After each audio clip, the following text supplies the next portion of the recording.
Hello everyone, good morning all of you dear students. इस video lecture में हम बात करेंगे आज कैनेमेटिक्स का।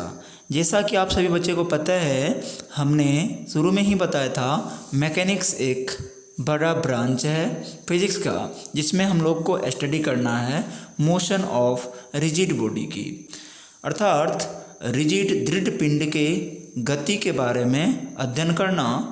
हम लोग क्या कहते हैं उनको? दृढ़ पिंड के गति का अध्ययन करना मैकेनिक्स कहलाती है। मैकेनिक्स को 4 भागों में बांटा गया था। 4 भाग हमने क्या सब बताया था, आप लोगों को याद होगा। पहला स्टैटिक्स, दूसरा कैनेमेटिक्स, तीसरा डायनामिक और चौथा एनर्जेटिक।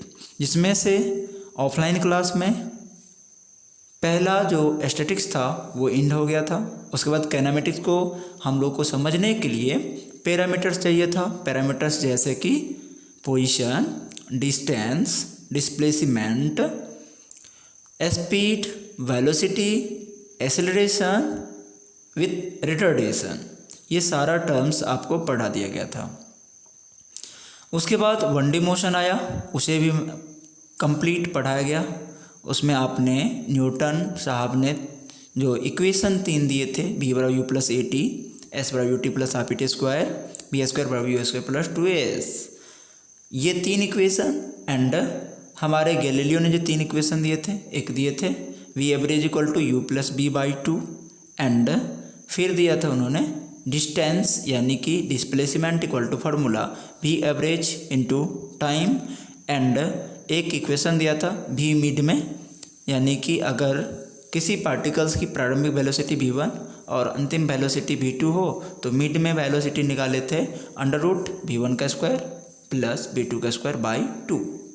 एंड मैथमेटिक्स से हम लोग एक इक्वेशन लिए थे Sn इक्वल टू, आप लोग को याद होगा, Sn इक्वल टू क्या था, u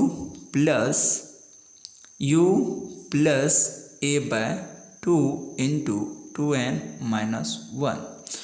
सो डियर स्टूडेंट्स, ये सारा कुछ डिस्कस करके ख़त्म हो गया था वहाँ पे। तो इस वीडियो लेक्चर में हम लोग बात करते हैं 2D मोशन के सबसे बेस्ट एग्जाम्पल प्रोजेक्टाइल मोशन का। 2D मोशन क्या होता है ये भी सभी बच्चे को पता होगा कि जब कोई पार्टिकल्स अपनी पोजीशन में 2 अक्ष में वैरी कर रही होती है, अपनी पोजीशन को वैरी करती है, तो हम कहते हैं वो 2D मोशन में है। 2D मोशन का जो सबसे बेस्ट एग्जाम्पल है प्रोजेक्टाइल मोशन, उनको इसमें हम करेंगे डिस्कस। सो बच्चे अपना ध्यान केंद्रित करके प्रोजेक्टाइल मोशन को समझने का कोशिश करिएगा। इसी वीडियो लेक्चर में हम पूरा प्रोजेक्टाइल मोशन की थ्योरी ख़त्म करेंगे, एंड इससे रिलेटेड फिर वीडियो लेक्चर आएगा जिसमें हम न्यूमेरिकल की भी बात करेंगे। 1D मोशन से लगभग 30 से 40 प्रॉब्लम ऑलरेडी हो चुकी है। वो चीज़ों को आप ऑफलाइन जो पढ़ाया गया था उसे रिविज़न ज़रूर करते रहें। आइए हम बात करें प्रोजेक्टाइल मोशन की डिफिनेशन की। तो कहा जा रहा है कि स्पेस में प्रोजेक्टेड, स्पेस अर्थात खाली जगह में या आसमान की ओर, आसमान में या खाली स्थान में प्रोजेक्टेड अर्थात फेंकी गई वे पार्टिकल्स जो गुरुत्वीय बल के अधीन मोशन करती है उनको हम कहते हैं प्रोजेक्टाइल, और इस कण की गति को हम प्रोजेक्टाइल मोशन कहते हैं। यानी जिस पार्टिकल्स को आप ग्राउंड के साथ थीटा एंगल पर हॉरिजॉन्टली फेंकते हो, उस पार्टिकल्स का नाम बदल के हम लोग रख दिए यहाँ पे प्रोजेक्टाइल, और इसके मोशन को हम लोग कहते हैं projectile motion. So dear students, सबसे बेस्ट पॉइंट यहाँ पे ध्यान रखना है कि जिस पार्टिकल्स को आप फेंकते हो ना क्षैतिज ग्राउंड के साथ थीटा एंगल पे, उस पार्टिकल्स का नाम दिया गया यहाँ प्रोजेक्टाइल, एंड प्रोजेक्टाइल के मोशन को यहाँ पे प्रोजेक्टाइल मोशन कहा जाता है। पार्टिकल्स की परिणामी पथ अगर देखी जाए तो वो पथ परवल के जैसा प्राप्त होता है, जैसा कि यहाँ दिखाया गया है, तो आप पैराबोलिक कह सकते हैं। और इस परवलीय पथ के समीकरण जो प्राप्त हुआ था उसको कहा गया था इक्वेशन ऑफ ट्रेजेक्ट्री। तो बाद में बात करेंगे इक्वेशन ऑफ ट्रेजेक्ट्री का। सबसे पहले हम यहाँ पर बात करेंगे सतह से सतह पर प्रक्षेपण, यानी ग्राउंड टू ग्राउंड प्रोजेक्शन। यहाँ से हमने एक पार्टिकल्स को बिंदु O से प्रोजेक्ट किया, और आप देख रहे हैं कि ये ग्राउंड पे ही हिट कर रहा है, स्ट्राइक कर रहा है। ये है आपका प्यारा सा एक्स एक्सिस, जबकि ये है आपका प्यारा सा वाई एक्सिस, और आपने पार्टिकल को u वेलोसिटी से यूं ही प्रोजेक्ट किया थीटा एंगल पे, तो इस एंगल को हम लोग कहते हैं एंगल ऑफ प्रोजेक्शन यानी प्रक्षेप कोण। u वेग से फेंका अर्थात इस बिंदु पर अगर हम ढूंढे एंगल, यहाँ पे ढूंढे कि इनकी डायरेक्शन, तो u की डायरेक्शन कुछ ऐसा प्राप्त होगा। और इस u की एंगल के साथ यानी विथ एंगल जो प्रोजेक्शन टूटेगी, इफेक्ट होगा, वो होगा u cos थीटा, जो u एक्स एक्सिस में होगी, जबकि u वाई एक्सिस में हमारा आ जाएगा यहाँ पे u sine theta. So everyone, आप हर एक पॉइंट को, फैक्ट को केयर करते जाइए, यहाँ से समझते चलिएगा। अब ध्यान देने वाली बात यहाँ पे ये है कि ये पार्टिकल्स की अगर सबसे मैक्सिमम यानी पिक पॉइंट पे देखें, वाई एक्सिस में पिक पॉइंट ये है, इसे कहते हैं मैक्सिमम हाइट, यानी कि ग्राउंड से वैक्स में मैक्सिमम विस्थापन को हम लोग कहते हैं मैक्सिमम हाइट, एंड ग्राउंड से एक्स एक्सिस में मैक्सिमम जो डिस्प्लेसमेंट है उसे कहते हैं रेंज। और यहाँ से पार्टिकल्स को यहाँ गिरने से पहले तक, यानी कि जितनी देर पार्टिकल्स आपका हवा में रहा उसमें लगे वक्त को, यानी जितनी देर तक हवा में पार्टिकल्स रही उस वक्त को हम लोग कहते हैं टाइम ऑफ फ्लाइट। और सबसे बड़ी बात है कि यहाँ से मैक्सिमम हाइट तक जाने में पार्टिकल को जो समय लगती है उसे एसेंट टाइम कहते हैं, ASCENT, ascent time. But maximum height से अर्थ पर गिरने में जो वक्त लगता है ना पार्टिकल्स को, उसे कहते हैं डिसेंट टाइम। आई होप आप सब कुछ समझ गए होंगे। मैं दोबारा से आपको रिकॉल कर सकता हूँ यहाँ पे कि जब आप किसी भी पार्टिकल्स को ग्राउंड के साथ थीटा एंगल पे हॉरिजेंटली प्रोजेक्ट करते हो तो हमें पथ परवलय प्राप्त होता है। ऐसे मोशन को प्रोजेक्टाइल मोशन कहते हैं, पार्टिकल्स को प्रोजेक्टाइल कहा जाता है। एंड ग्राउंड से, इस धरती से जो वैक्स में मैक्सिमम डिस्प्लेसमेंट होती है उसे कहते हैं महत्तम ऊंचाई। एंड एक्स एक्स में जो महत्तम डिस्प्लेसमेंट है उसे कहते हो आप रेंज। जितनी देर पार्टिकल्स हवा में रहती है उसे कहते हैं टाइम ऑफ फ्लाइट, और जितनी देर में ये मैक्सिमम हाइट पे पहुंचती है उस टाइम को कहते हैं एसेंट टाइम, और मैक्सिमम हाइट से धरती पर टकराने में जो वक्त लगता है उसे कहते हैं डिसेंट टाइम। आई होप आप इन सब फैक्ट को क्लियर समझ गए होंगे। अब प्यारे बच्चे, मैं यहाँ पे बात करूँगा कि ये तो मैंने बता दिया कि एक्स अक्ष में जो वेलोसिटी u की इफ़ेक्ट होती है वो u cos थीटा होता है, जबकि y में u sin थीटा होता है। अगर इस बिंदु पे देखी जाए तो इस बिंदु पे इनकी जो अंतिम वेलोसिटी अगर मैं भी मान लूँ तो इनकी इफेक्ट इधर भी होगी और इधर भी होगी। तो एक चीज़ आप देख रहे होंगे कि यहाँ पे फिर होगा u cos थीटा, और ये u cos थीटा प्रत्येक समरूप होता है यहाँ से यहाँ तक, समझ गए, जिस कारण से त्वरण अर्थात एसिलरेशन जीरो आती है। एक्स अक्ष में एसिलरेशन जीरो आता है। क्यों? क्योंकि एक्स अक्ष में वेलोसिटी यूनिफॉर्म आता है डियर स्टूडेंट्स, जबकि वाई अक्ष में वेलोसिटी डिफरेंट आती है, क्योंकि जी ऑलवेज डाउनवर्ड डायरेक्शन में लगती रहती है, जिस कारण से वेरी करता है। इसीलिए मैक्सिमम हाइट पे अगर बात करेंगे तो मैक्सिमम हाइट पे नेट वेलोसिटी एक्स अक्ष में लगती रहती है और वाई अक्ष की वेलोसिटी 0 होती है। अगर एक प्रश्न पूछी जाए कि मैक्सिमम अर्थ से मैक्सिमम हाइट पर, ग्राउंड से मैक्सिमम वाई एक्सिस की हाइट पर बताइए पार्टिकल की वेलोसिटी, तो आप वो कहेंगे 0 होगा। पर कौन सी वेलोसिटी? तो वाई अक्ष में वेलोसिटी 0 होगी, एक्स अक्ष में वेलोसिटी होगी, और नेट वेलोसिटी होता है मैक्सिमम हाइट पर। ऐसा नहीं है कि मैक्सिमम हाइट पर नेट वेलोसिटी 0 होगी, क्योंकि एक्स अक्ष में तो वेलोसिटी डियर स्टूडेंट्स लग ही रहा है ना। चलिए,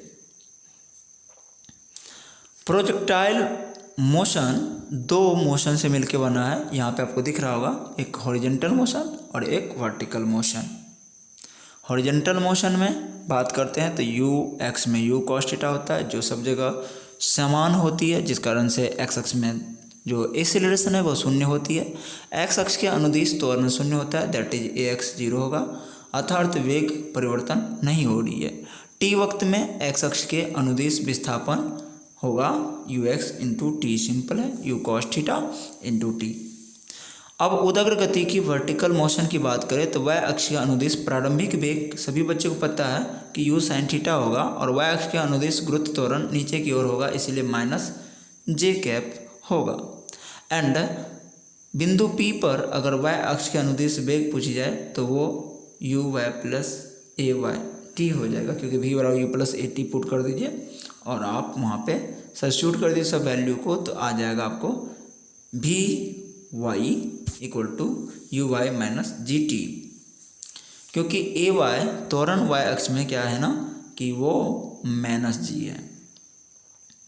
अब हम यहाँ पे वी वाई इक्वल टू क्या लिखा है, क्योंकि वाई अक्ष में यू का मान you sine theta minus G T, जबकि वाई अक्ष के अनुदिश अगर विस्थापन की बात करी जाए तो एस बराबर u T plus half t square में सब्स्टिट्यूट कर दीजिए, तो आप सभी बच्चों को पता है यू वाई में कितना है जी, u sine theta into t, और ये जो ए वाई एक्सिस में है माइनस जी है, और ये सिंपल इक्वेशन आ जाएगा वाई एक्स के अनुदिश डिस्प्लेसमेंट।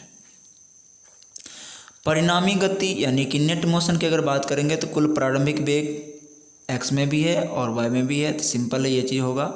एंड यहाँ पे उनका प्रोजेक्शन पुट कर दीजिए u x u cos theta, जबकि u y u sine theta, और एक सिंपल आपका इक्वेशन मिल जाएगा। अगर डियर फ्रेंड्स एसिलरेशन की बात करी जाए तो नेट एसिलरेशन बराबर एक्स में भी एसिलरेशन है एंड वाई में भी है, तो एक्स में एसिलरेशन शून्य लिखा गया तो ये जीरो हो गया, तो हमें फाइनली एसिलरेशन मिला a vector equal to minus g j cap, जो कि कांस्टेंट है, यानी कि जी की वैल्यू बदलती नहीं है। वक्त टी पर नेट अगर डिस्प्लेसमेंट की बात करी जाए तो X I cap plus Y J cap and modulus के फॉर्म में ये सिंपल है।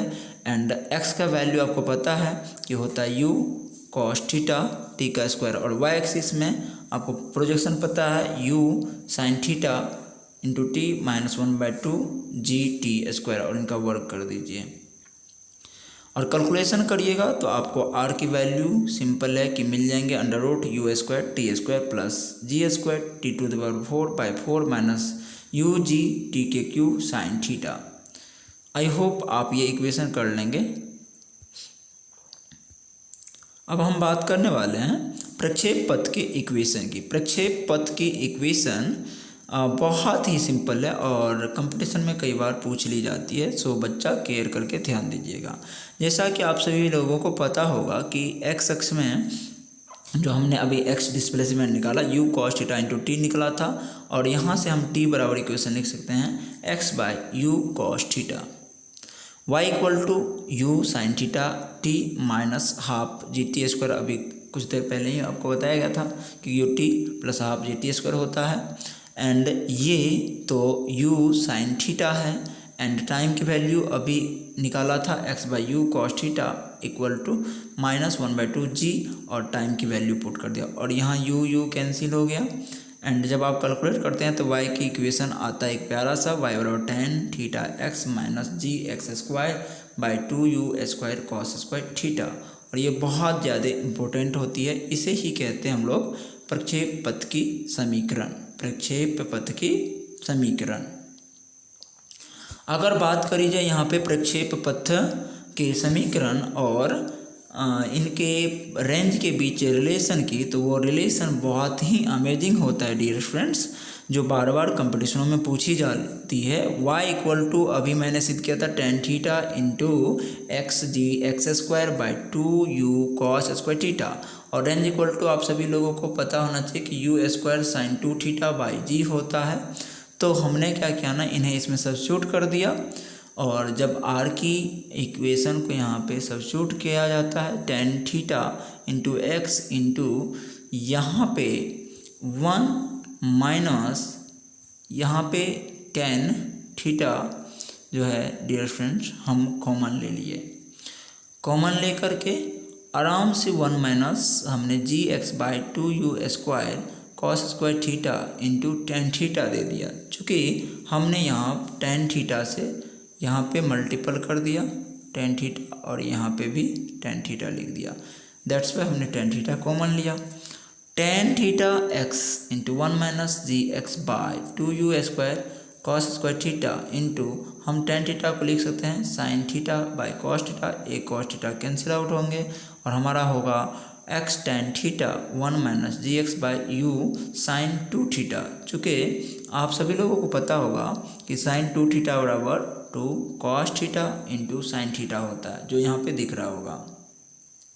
एंड अब इक्वेशन आपको गिवन है y बराबर x tan theta one minus x by r. चूँकि ये जो है डियर फ्रेंड्स ये one by r equal to formula हो गया, क्योंकि u square sine two theta by g सूत्र होता है रेंज बराबर, तो वन बाय रेंज बराबर सूत्र होगा g by u square sine two theta, और यहाँ पे सब्स्टिट्यूट कर दिया।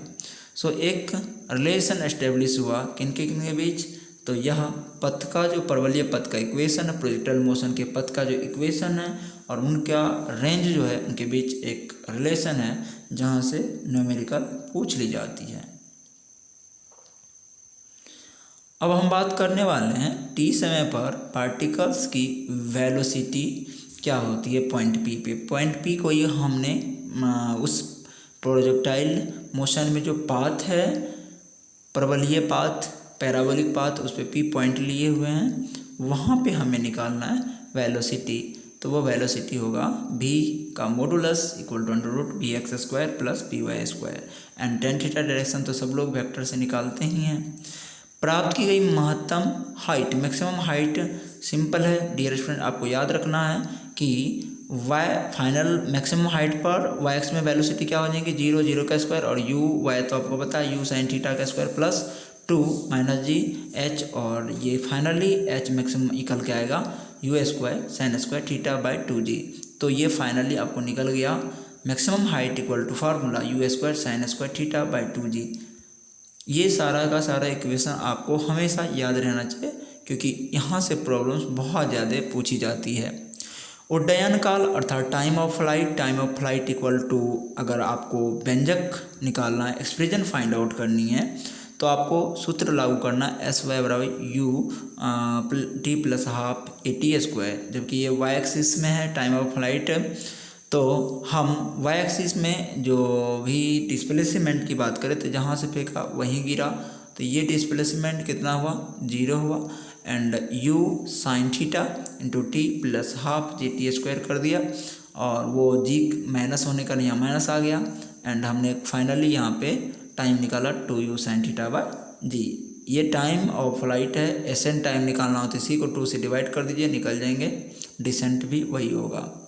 हॉरिजॉन्टल रेंज आर की व्यंजक अगर प्राप्त करना है तो एक्स एक्सिस में एक्स वाई एस बराबर u T plus half A T square लगाइए, सब एक्स एक्सिस में लीजिए। तो एक्स एक्सिस में हमने रेंज माना था and u x into t plus half g का मान तो यहाँ पे तुरंत तो जीरो है एक्सिस में, इसलिए बच गया आर बराबर you x T. And u x तो पता है वो पुट कर दो, टाइम पुट कर दो, और फाइनल आंसर आया r equal to you square sine two theta by g. ध्यान रखना डियर फ्रेंड, आर अगर मैक्सिमम प्राप्त करना है तो थीटा का मान 45 डिग्री लेना है, और आपको आर मैक्सिमम मिलेगा यू स्क्वायर बाय जी। एक बहुत बड़ी बात यहाँ पे ध्यान रखना है आपको कि अगर आप ये अल्फा प्लस थीटा, मतलब ये हुआ कि दो एंगल ऐसा फेंको पार्टिकल्स को कि वो 90 डिग्री पर जाए। जैसे कि मान लीजिए हमने 30 डिग्री से फेंका, 30 डिग्री से फेंका तो पार्टिकल 50 मीटर दूरी तय किया रेंज, और इसी को हम कितना से फेंकेंगे फिर 50 पे ही गिरेगा। अगर मैं इसको 60 से फेंक दूँ ना तो पुनः उतनी ही सेपरेशन में जाएगा, अर्थात ये दोनों का सम 90 डिग्री हो जाए। तो आप ध्यान रखें, अगर आप 20 डिग्री से किसी पार्टिकल्स को फेंके और 10 मीटर गया हो तो उसको 80 डिग्री से फेंकेंगे तो उसका रेंज भी 10 मीटर ही होगा। जैसे कि नीचे आपको एक प्रॉब्लम दी है और इस प्रॉब्लम से आपका कन्फ्यूजन क्लियर हो सकता है। यहाँ कह रहा है कि एक पार्टिकल 20 डिग्री से फेंकी जाए तो 30 मीटर रेंज तय करती है, उसी को 80 डिग्री से फेंके तो कितना तय करेगी। तो सिंपल है, क्योंकि 20 डिग्री और 80 डिग्री 100 डिग्री। सो बच्चा ये थोड़ा सा मिस्टेक है, यहाँ 70 डिग्री होना चाहिए, मिस्टेक है क्वेश्चन। तो 70 डिग्री से फेंकेंगे तो फिर वो 30 डिग्री ही जाएंगे। चलिए तो नेक्स्ट क्वेश्चन की बात करेंगे हम लोग। एक यहाँ पे कॉन्सेप्ट है कि पार्टिकल को ऐसे यू वेग से प्रोजेक्ट किया गया तो ये तो ऐसे गिरेगा। ये प्रोजेक्टाइल मोशन का उदाहरण है। तो यहाँ टाइम बराबर फार्मूला होता है √2h/g एंड रेंज बराबर u मल्टीपल t होता है, यानी कि उनकी जो वेलोसिटी है और आपने जो टाइम फाइंड आउट किया उन दोनों को मल्टीपल कर दो। आइए हम बात करेंगे अब प्यारे बच्चे क्षैतिज से ऊपर की ओर थीटा एंगल पे अगर आप किसी प्रोजेक्टाइल को मोशन कराते हो तो उनकी वेग यहाँ पे u ऊपर की ओर मानी जाती है एंड ऊपर की ओर सभी सेपरेशन पॉजिटिव, नीचे की ओर सभी सेपरेशन निगेटिव लेते हैं। ये हो जाएगा प्रोजेक्शन u साइन थीटा, जबकि ये होगा u cos थीटा और एक्स अक्ष में u cos थीटा तो त्वरण 0 होगा, ये सबको पता है। y अक्ष में u sin थीटा त्वरण तो नेगेटिव जी होंगे एंड यहाँ से हमको h का वैल्यू आ रहा है -u sin theta into T half GT का स्क्वायर। अब डियर फ्रेंड्स, ये जो यहाँ पे प्रॉब्लम दिए गए हैं इन्हें आप सॉल्व करेंगे। जैसे कि मैं समझा दूं कि एक प्रोजेक्टाइल है, उसको projected at a angle 30 degree से from the horizontal with a velocity 98 meter per second. तो कैलकुलेट कहता है करने के लिए, कह रहा है एक प्रोजेक्टाइल है, उसको एंगल 30 डिग्री पर क्षैतिज अक्ष के साथ 98 मीटर पर सेकेंड से फेंका गया। तो पहली बात, महत्तम ऊर्जा की रानी में लगाए समय ज्ञात करिए, यानी एसेंट टाइम फाइंड आउट करनी है, मैक्सिमम हाइट निकालनी है, टाइम ऑफ फ्लाइट निकालनी है, हॉरिजॉन्टली रेंज निकालना है। तो ये सारा का आंसर दिया है। इन्हें एक बार ट्राई करें, बनाइए और कमेंट बॉक्स में बताइए कि आपका आंसर आया या नहीं आया। What should be the angle of projection so that horizontal range of a projectile is equal to maximum vertical height? ये क्वेश्चन को सॉल्व करिए। कह रहा है कि आपको जो कौन सा ऐसा एंगल ऑफ प्रोजेक्शन होगा जिसमें horizontal range and projectile is equal to maximum vertical height. Range और मैक्सिमम हाइट आपस में इक्वल हो जाएगा। सॉल्व करिए, आसान सवाल है। 76 डिग्री होगा। From horizontally what would be the other angle of projection which is horizontal range will be so.